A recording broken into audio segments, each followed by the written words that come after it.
आज कुछ तो गड़बड़ है, जो सास मुझे मायके भेजना चाहती है। पूनम के जहन से यह बात जा ही नहीं रही थी कि उसकी सास उसे मायके भेजने को तैयार हो गई है। कहीं मेरी गैर मौजूदगी में यहाँ कुछ होने वाला तो नहीं है। उसने अपनी सास से मना भी किया, लेकिन सास के शब्द आज बहुत मिठास भरे थे, जिन्हें सुनकर पूनम को अपने कानों पर भरोसा ही नहीं हुआ। आखिर ऐसी क्या बात थी जो पूनम की सास उसे उसके मायके भेज रही थी? दोस्तों, आखिर इसके पीछे क्या राज छुपा था? इसको जानने के लिए वीडियो के अंत तक बने रहिए, उसे लाइक और शेयर कीजिए और हमारे चैनल को सब्सक्राइब करना बिल्कुल ना भूले। आज ऐसा क्या हो गया जो मम्मी मुझे सुबह से मायके जाने के लिए बोल रही है? सोच सोचकर पूनम का दिमाग चकरा रहा था। उसने अपने पति राहुल से कहा तो राहुल ने उसकी बात को अनसुना कर दिया। राहुल तो पूनम से कभी सीधे मुंह बात करता ही नहीं था और आज भी नहीं कर रहा था। पूनम ने अपनी सास से कहा कि मम्मी जी, अभी तो मुझे घर में बहुत कम है। मैं चली गई तो उनको कौन करेगा? इसीलिए मैं अभी घर नहीं जाना चाहती। मैं कुछ दिन बाद चली जाऊंगी। पूनम की शादी यशोदा ने कहा, अरे तुम्हारी माँ परेशान है। तुम्हारे पापा की उनको बहुत याद आती है। वह मुझे फोन पर बता रही थी, इसीलिए तुम उनसे मिलाओ। पूनम हैरानी से अपनी सास को देख रही थी कि आज तो गजब ही हो गया। कहीं सूरज पश्चिम से तो नहीं निकल रहा है। सास ने उसे हैरान करके रख दिया था, लेकिन अभी तक उसको मतलब नहीं समझ में आ रहा था। उसकी सास यशोदा जी चाहती थी कि पूनम आज ही अपने घर चली जाए। उसकी शादी को 2 साल हो गए थे और आज तक सास ने खुशी खुशी उसे कभी भी घर जाने के लिए नहीं कहा था।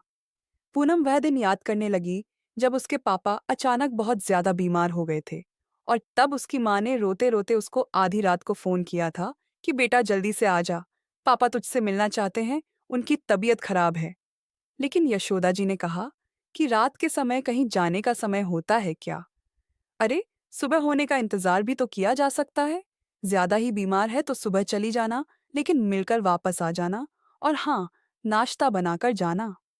बड़ी मुश्किल से उसे घर जाने की परमिशन मिली थी।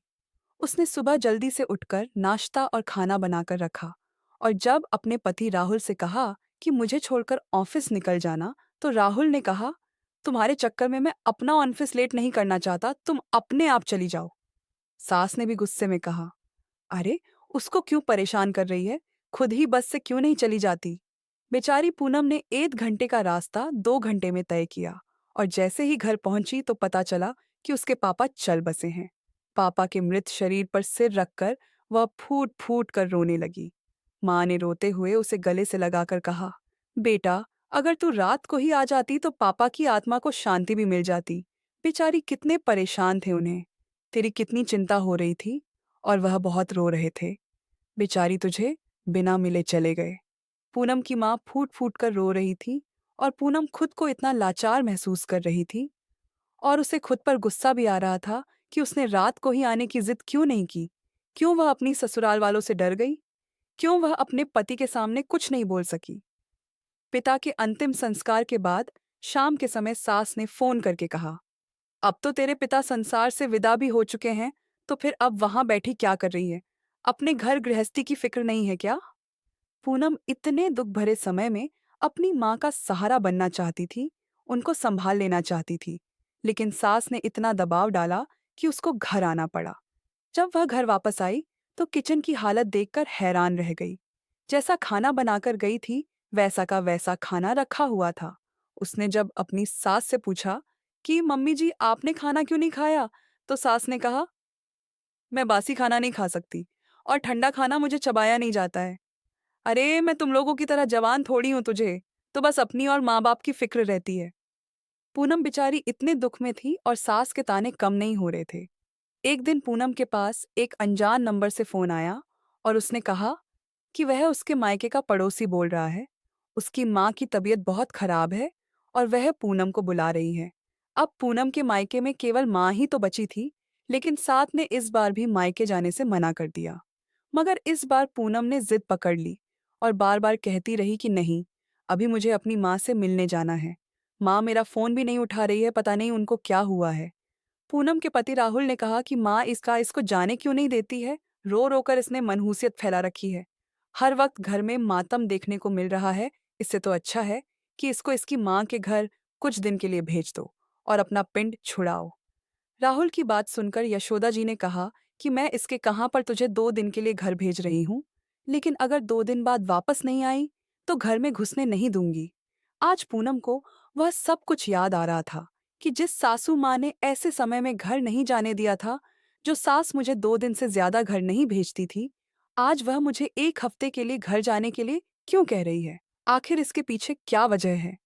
लेकिन पूनम भी जिद पकड़कर बैठ गई कि अभी पहले मुझे अपने घर के काम खत्म करनी है, मैं उसके बाद ही घर जाऊंगी। पता नहीं क्यों उसकी सास का व्यवहार बदला हुआ भी नजर आ रहा था और वह किसी से फोन पर चुपके चुपके बात भी कर रही थी और उसके कुछ शब्द पूनम के कानों में पड़े थे तो पूनम सोच में पड़ गई थी। यशोदा जी कह रही थी कि मैं समय बता दूंगी और वही तुम उनको बता देना, और जितने पैसे की मैं बात की थी वह भी कर लेना। पूनम इन शब्दों को सुलझाने की कोशिश कर रही थी कि आखिर यह किस बारे में बात की जा रही है और यह पैसों का चक्कर क्या है। क्या ऐसा कुछ मेरे जाने के बाद होने वाला है जो मुझे पता होना चाहिए। पूनम ने अब तक अपनी सास को कोई जवाब नहीं दिया था, तो सास यशोदा जी ने फिर से टोक दिया। पूनम बेटा, तुम्हारी माँ परेशान हो रही है, चली क्यों नहीं जाती हो।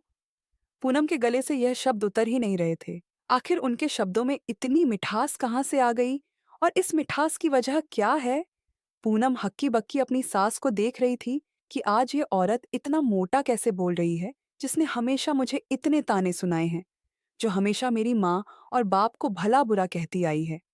मैं कैसे भूल सकती हूँ कि वह शब्द कितने कड़वे थे जब मैं अपने पिता को देखने जा रही थी और मेरे पिता मुझे जिंदा नहीं मिले थे। आखिर यह इतना कैसे बदल गई है और इसके दिमाग में क्या चल रहा है। इस बार यशोदा जी ने देखा कि पूनम कोई जवाब नहीं दे रही है, तो वह उस पर अकड़ने लगी। अरे पहले तो जब देखो अपनी मायके जाने के लिए तड़पती रहती थी, और आज हमने अपनी मर्जी से कह दिया तो इसका मन नहीं कर रहा है। अभी तो तू मेरी बात नहीं मान रही है, लेकिन ध्यान रख कि अगर आगे से तूने मायके जाने के लिए कहा तो मैं जाने नहीं दूंगी। इस बात को सुनकर पूनम अंदर तक हिल गई, क्योंकि अपनी माँ का वह आप एकमात्र सहारा थी। अगर उसका कोई भाई या फिर कोई बहन होती तो वह कुछ और सोच सकती थी, लेकिन सास ने उसे पर इतना दबाव बना दिया कि उसने मायके जाना स्वीकार कर लिया और कहा कि ठीक है मम्मी जी, मैं कल सवेरे चली जाऊंगी। जैसे ही पूनम ने कहा तो यशोदा की बोली, 1 हफ्ते बाद आराम से आना और ज्यादा भी रह लोगी तो कोई दिक्कत नहीं है, हम यहाँ सब संभाल लेंगे। पूनम का दिल अपने मायके जाने में डर सा रहा था, क्योंकि उसे अपनी सास की बातों से किसी साजिश की बू आ रही थी। कितने जोश से सास ने कह दिया था कि वह सब संभाल लेगी, जबकि सास को अपने लिए पानी गर्म करना भी मंजूर नहीं था। सब जानते हुए भी पूनम मजबूर थी और जाने को तैयार थी। सबसे ज्यादा हैरानी इस बात पर हुई कि यशोदा जी ने राहुल से कहा कि पूनम को उसके मायके छोड़ आना, तो राहुल भी तुरंत राजी हो गया। उसका पति तो कभी भी उसके मायके जाने के लिए तैयार ही नहीं होता था और ना ही कभी छोड़ नहीं जाता था। पूनम को शक हो रहा था, लेकिन कोई कड़ी हाथ में नहीं आ रही थी। पूनम ने अपने पति से कहा, आप तो कभी भी मेरे साथ घर जाने के लिए तैयार नहीं होते थे, फिर अब कैसे आप एक बार में ही मुझे घर छोड़ने के लिए तैयार हो गए। यह बात पूनम नहीं डरते हुए राहुल से कही तो राहुल सुनते ही उसे गुस्से से घूरने लगा और बोला, तुम्हारे दिमाग में कहीं भूसा भरा हुआ तो नहीं है। मैं अपनी माँ के कहने पर जा रहा हूँ, इस पर भी तुम्हें शक हो रहा है। इससे तो अच्छा था कि माँ तुम्हें जाने को ही ना कहती। पूनम ने बिना कुछ कहे चुपचाप अपनी जाने की तैयारी कर ली, लेकिन अभी उसके दिमाग में यही चल रहा था कि उसकी सास अब क्यों नहीं कह रही है कि घर का काम कौन करेगा। राहुल ने कार को स्टार्ट किया और पूनम उसमें बैठकर उसे घर जाते देखकर यशोदा जी के चेहरे पर एक बड़ी सी मुस्कान थी, जो हैरान कर देने के लिए काफी थी, क्योंकि इससे पहले तो वह पूनम के मायके जाने पर कभी खुश नहीं होती। लेकिन आज जरूर इस मुस्कान के पीछे कोई राज था जो पूनम नहीं जानती थी। पूनम को अचानक घर आया देखकर उसकी माँ बहुत खुश हो गई। राहुल पूनम को अंदर तक छोड़ने गया था। यह बात भी पूनम को अजीब लग रही, वरना राहुल तो बाहर से ही गायब हो जाता था। पूनम के मन में इस बात को लेकर काफी उलझन चल रही थी, लेकिन वह अपनी माँ को बात कर उनका दुख नहीं देना चाहती थी, और माँ भी बहुत खुश थी कि उनकी बेटी एक हफ्ते के लिए उनके घर रहने आई है।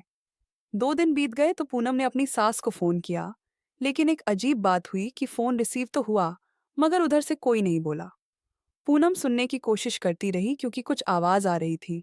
कोई औरत कह रही थी कि देखो, यशोदा, तुमने 5 लाख की बात कही और उस पर वह लोग राजी भी हो गए, लेकिन अब तुम फ्लैट की बात कर रही हो, ये कैसे हो सकता है?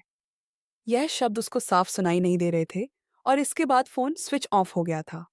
उसके बाद पूनम ने कई बार फोन किया, मगर फोन स्विच ऑन ऑफ जाता रहा।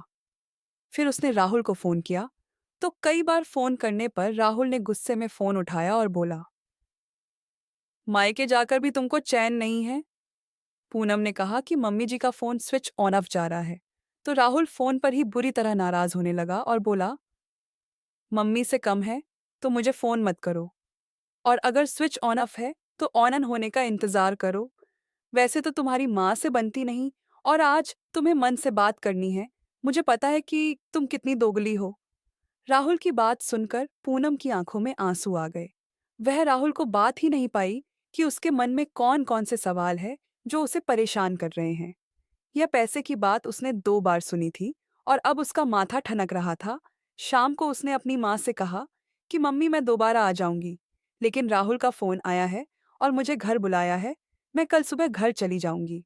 पूनम ने अगली सुबह जल्दी से कुछ काम खत्म किया और अपना सामान फिर से पैक करके घर जाने वाली बस पकड़ ली।